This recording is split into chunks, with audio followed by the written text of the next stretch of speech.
الحمدللہ رب العالمین والصلاة والسلام علی رسول الکریم اما بعد فاعوذ باللہ من الشیطان الرجیم بسم اللہ الرحمن الرحیم وَإِنَّكَ لَعَلَىٰ خُلُقٍ عَظِيمٍ صدق اللہ العظیم۔ واجب الاحترام سامعین، السلام علیکم ورحمۃ اللہ وبرکاتہ۔ حضور کریم علیہ الصلوۃ والسلام کی اس آیت میں شان بیان کی گئی ہے، آپ کے خلق عظیم کی۔ اس کا آیت کا ترجمہ یوں ہے: اور بے شک آپ اخلاق کے عظیم درجات پر فائز ہیں۔ تو عزیزان گرامی قدر، کوئی شک نہیں کہ آپ کے اخلاق عظیم ہیں، کسی کو کوئی شک نہیں۔ خلق کی کل ہم نے تشریح کافی حد تک کی تھی، اسی کو آج آگے کنٹینیو کرتے ہیں۔ وَإِنَّكَ لَعَلَىٰ فرمایا ہے، عَلَىٰ۔ اس آیت میں جو عَلَىٰ کا لفظ ہے وہ اخلاق حسنہ پر غلبہ کے لیے ہے، یعنی نبی کریم علیہ الصلوۃ والسلام ان اخلاق عالیہ پر پوری طرح قابو کیے ہوئے ہیں، قابو رکھتے ہیں،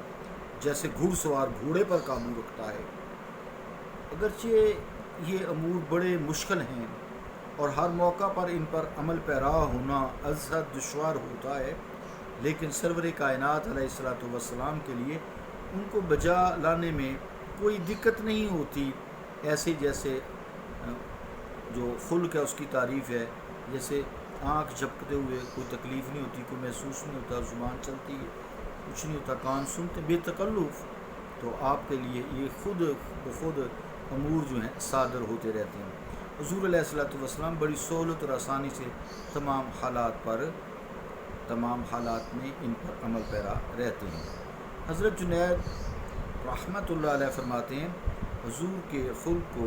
خلق عظیم اس لیے کہا گیا ہے کہ لِأَنَّهُ لَمْ يَكُنْ لَهُ هِمَّةٌ سِوَى اللَّهِ،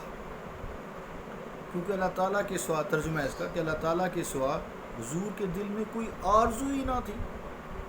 تو عام طور پر خلق کی صفت کرم بھی ذکر کی جاتی ہے، جیسے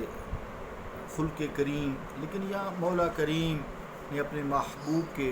خلق کی صفت کرم بیان نہیں کی، بلکہ اس کی عظمت کو بیان کیا ہے۔ اس میں حکمت یہ ہے کہ اگر کریم کہا جاتا تو اس سے صرف عفو و درگزر، سماحت و لطافت کا ذکر تو آ جاتا، لیکن حضور علیہ الصلوۃ والسلام کے اخلاق حسنہ کی جامعیت آنکھوں سے اوجھل ہو جاتی، کیونکہ حضور علیہ الصلوۃ والسلام صرف نرم خو ہی نہ تھے، بلکہ جب کفار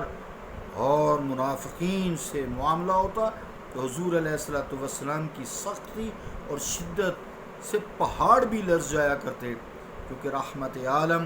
صلی اللہ تعالیٰ علیہ وآلہ وسلم کا خلق ان دونوں پہلوؤں کا مرکہ زیبا ہے، اس لیے حضور علیہ الصلوۃ والسلام کے خلق کو عظیم کی صفت سے متصف کیا گیا ہے۔ سبل الہدیٰ میں ہے کہ بل کان رحیما بالمؤمنین رقیقا بہم شدیدا علی الکفار غلیظا علیہم مہیبا فی صدورہم۔ ترجمہ کیا کہ حضور مسلمانوں کے ساتھ رحمت و رافت کا سلوک فرماتے، حضور کے روب دبدبا سے کفار کے دل ان کے سینوں میں کانپتے رہتے تھے۔ امام راغب رحمۃ اللہ علیہ خلق اور خلوق، دو لفظ ہیں، خلق اور خلوق کا فرق بیان کرتے ہوئے فرماتے ہیں کہ انسان کی وہ حیت و صورت جس کا ادراک بصر سے کیا جاتا ہے، آنکھ سے کیا جاتا ہے، اس کو خلق کہا جاتا ہے، اور انسان کی وہ قوتیں اور وہ خصلتیں جن کا ادراک بصر سے نہیں، یعنی یہ ظاہری آنکھ سے نہیں بلکہ نور بصیرت سے، دل کی آنکھ سے کیا جاتا ہے، ان کو خلق کہا جاتا ہے۔ اہل علم کا اس بات پر اختلاف ہے کہ خلق کیا محض عطائے خداوندی ہے اور وہ بھی ہے، یا کسب و ریاضت سے بھی حاصل کیا جا سکتا ہے۔ تو جن لوگوں نے یہ کہا ہے کہ خلق ایک فطری قوت ہے، یعنی محض عطائے خداوندی ہے۔ ان حضرات نے حضرت ابن مسعود رضی اللہ تعالیٰ عنہ کی روایت کردہ حدیث پاک سے استدلال کیا ہے، وہ یوں ہے: ان اللہ قسم بینکم اخلاقکم کما قسم ارزاقکم۔ ترجمہ کیا کہ اللہ تعالیٰ نے تمہارے درمیان اخلاق کو اس طرح تقسیم کیا ہے جس طرح اس نے تمہارے درمیان تمہارے رزق کو تقسیم کیا ہے۔ امام قرطبی رحمۃ اللہ علیہ فرماتے ہیں جو خلق ہے نوع انسانی کی ایک جبلت ہے، لوگوں کے اس میں درجات مختلف ہیں، یعنی جبلت پیدائشی جسے کہتے ہیں، اور ساری دنیا ان کی ثنا یعنی کرتی ہے جن میں یہ صفات ہوتی ہیں۔ بعض لوگوں تو جو ہے ان کے ان صفات حسنہ اور خصائل حمیدہ کے جسے کہتے ہیں نا ذروہ کمال پر خیمہ زن ہوتے ہیں، بہت اعلیٰ درجے کے ان میں اللہ تعالیٰ نے یہ صفات تخلیقی طور پر تخلیق کی ہوتی ہیں، اور ساری دنیا پھر ان کی مدح سرائی کرتی ہے۔ جیسے مصطفیٰ علیہ السلام ہے تو ان کی ثنا کرتی ہے، تعریف کرتی ہے، تو رتب و لسان رہتی، جیسے شہید ہیں، انبیاء ہیں، خاص طور سے آقا علیہ السلام، پھر صالحین ہیں، اولیاء کرام ہیں، پھر صدیقین ہیں، صحابہ ہیں، اہل بیت ہیں، یہ سب لوگ جو ہیں اللہ تعالیٰ نے ان میں کوٹ کوٹ کر حسن خلق بھرا رکھا۔ اور بعض میں یہ صفات تو ہوتی ہیں لیکن ان کا درجہ بہت مختلف ہوتا ہے، کم زیادہ ہوتی ہیں، ان میں بعض خامیاں بھی پائی جاتی ہیں۔ ان خامیوں کو اب یہاں اصل کمال یہ ہے وہ جو خامیاں ہیں ان کو دور کرنے کے لیے انہیں ریاضت اور کسب یعنی کوشش کام کرنا پڑتا ہے، محنت کرنی پڑتی ہے تاکہ وہ ان نقائص سے پاک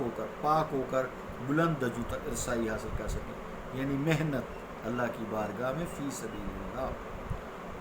بنی عبد القیس کا ایک فرد جس کا نام المنظر بن عائز بن المنظر بن حارث تھا اور جو اشج کے لقب سے مشہور تھا،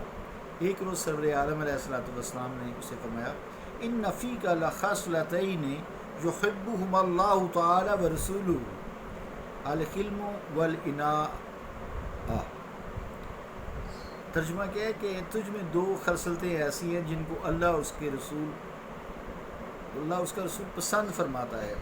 پھر خود ہی بتایا آپ صلی اللہ علیہ وسلم کہ یہ خصلتیں ہیں حلم اور بردباری اور سنجیدگی اور وقار، یہ بھی اس نے اخلاق ہے۔ 360 قسمیں ہوتی ہیں، میں آخر میں بات کرتا ہوں۔ انہوں نے عرض کی: یا رسول اللہ، مجھ میں یہ صفتیں پہلے سے ہیں یا اب پیدا ہوئی ہیں؟ حضور نے فرمایا یہ پہلے سے ہیں۔ یہ سن کر اشج نے کہا: الحمدللہ الذی جبلنی علی جبلتین، الحمدللہ الذی جبلنی علی جبلتین یحبہم اللہ تعالی، کہ میں اللہ تعالیٰ کی حمد و ثنا کرتا ہوں جس نے مجھے دو ایسی خصلتیں دی ہیں جو میری جبلت کا حصہ ہیں اور جن کو اللہ تعالیٰ پسند فرماتا ہے۔ عزیزان گرامی قدر، اس ساری گفتگو سے معلوم ہوا کہ بعض اخلاق وہ ہیں جو فطری اور وہبی ہیں، پیدائشی ہیں، انسان کے کسب کا ان میں کوئی دخل نہیں ہے، اور بعض اخلاق ریاضت، محنت، عبادت، مشق سے حاصل ہو جاتے ہیں۔ سرور عالم صلی اللہ تعالیٰ علیہ وآلہ وسلم کی یہ دو دعائیں اس پر مفہوم کے لیے دلالت کرتی ہیں۔ اللہم، ایک دعا یہ: اللہم کما حسنت خلقی فحسن خلقی، کہ اللہ جس طرح تو نے میری ظاہری شکل و صورت کو حسین و جمیل بنایا ہے اس طرح میرے خلق کو بھی حسین و جمیل بنا دے۔ حضرت امام احمد اور ابن حبان رحمۃ اللہ علیہم روایت فرماتے ہیں کہ سرکار دو عالم صلی اللہ تعالیٰ علیہ وآلہ وسلم جب اپنے پروردگار کی بارگاہ میں دعا کے لیے ہاتھ اٹھاتے تو یوں عرض کرتے: وَہْدِنِی لِأَحْسَنِ الْأَخْلَاقِ إِنَّهُ لَا يَهْدِی لِأَحْسَنِهَا إِلَّا أَنْتَ، کہ اللہ میرے اخلاق کو دلکش و زیبا بنا دے کیونکہ خوبصورت اخلاق کی طرف تو ہی رہنمائی فرماتا ہے۔ حضرت شہاب الدین سہروردی رحمۃ اللہ علیہ نے یہاں ایک بڑا لطیف نقطہ بیان فرمایا ہے۔ ام المومنین حضرت عائشہ صدیقہ رضی اللہ تعالیٰ عنہ نے جب حضور کے خلق کی وضاحت کرتے ہوئے یہ ارشاد فرمایا: کان خلقہ القرآن، کہ آپ کا مقصد یہ تھا کہ حضور علیہ الصلوۃ والسلام کے اخلاق ربانیہ کا عکس جمیل ہیں، لیکن بارگاہ خداوندی کا ادب ملحوظ رکھتے ہوئے یہ تو نہیں کہا کہ حضور اخلاق خداوندی سے متصف و مزین ہے، بلکہ فرمایا حضور کا خلق جو ہے قرآن کریم کے اوامر و نواہی کے عین مطابق ہے۔ آپ نے انوار الہی کی چمک دمک سے خجالت محسوس کرتے ہوئے یہ تعبیر اختیار کی، استیاء من صباحات الجلالہ۔ بعض حضرات نے اس تعبیر کی وجہ یہ بیان کی ہے کہ جس طرح قرآن کریم کے معانی کی کوئی انتہا نہیں، اسی طرح رحمت عالم صلی اللہ تعالیٰ علیہ وآلہ وسلم کے اخلاق کریمہ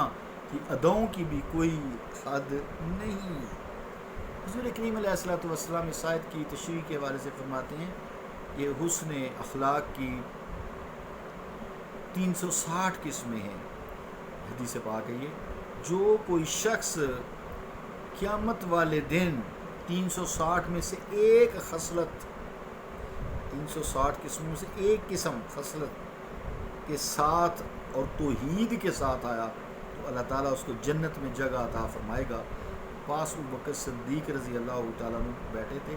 فرماتے ہیں یا رسول اللہ کیا مجھ میں بھی کوئی ایسی ایک خصلت ہے؟ فرمایا اے ابوبکر صدیق، تجھ میں 360 کی 360 ہیں حسن اخلاق کی قسمیں، اس میں سے اللہ تعالیٰ کو تیری سخاوت سب سے زیادہ پسند ہے۔ صلی اللہ تعالیٰ علی رسول خیر خلقہ محمد وعلی آلہ وصحبہ اجمعین برحمتک یا رحمن۔